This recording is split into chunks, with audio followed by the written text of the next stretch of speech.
दिवाळी तर झाली होती, पण दिवे इतके घाण झाले होते की हातात पण घेऊ वाटत नव्हतं. मार्केटमधून आणलं तेव्हा किती भारी वाटले होते, पण त्याच्यामधले अर्धे पण चांगले राहिले नव्हते. त्याच्यामुळे दिवा म्हणून घेतलं होतं, संपूर्ण वाती कान टाकून दिलं होतं.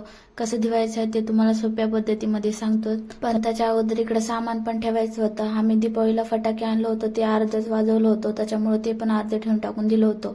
त्याच्यानंतर रांगोळी पण ठेवून टाकायची होती. संपूर्ण सामान ठेवून टाकून दिलं होतं, पण आता दिवे दिवायचे राहिले होते. त्याच्यामुळेच गॅसवर कढई ठेवून त्याच्यामध्ये पाणी टाकून थोडंसं मीठ आणि सोडा टाकून ठेवलं होतं आधार येईपर्यंत. आधार आल्यानंतर गॅस बंद करून टाकून दिलं होतं. मग दिवे टाकून त्याला 10 मिनिटांसाठी झापून ठेवलं होतं. भूक पण लागली होती, पण कामाच्या नादामध्ये जेवण करायला टाइमच भेटलं नव्हतं.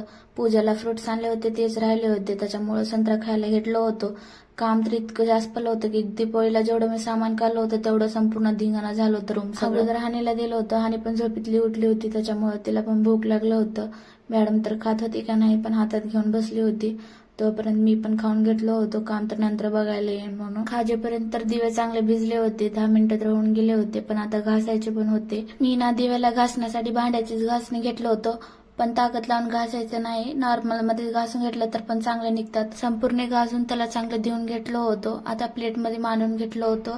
वाळल्यानंतर तुम्हाला चांगले दिसतीलच, त्यामुळे वाळवण्यासाठी प्लेटमध्ये ठेवलं होतं. बाहेर उन्हाला ठेवून आलं होतं वाळण्यासाठी, पण किचन मध्ये तर संपूर्ण धिंगाणा पडला होता. भांडे पण सकाळपासून खूप जास्त पडले होते, त्याच्यामुळे अगोदर किचन मध्ये आवरून घेऊन भांडे पण घासून घेतलं होतं. मग भूक पण लागली होती, त्याच्यामुळे अगोदर जेवण करून घेतलं होतं.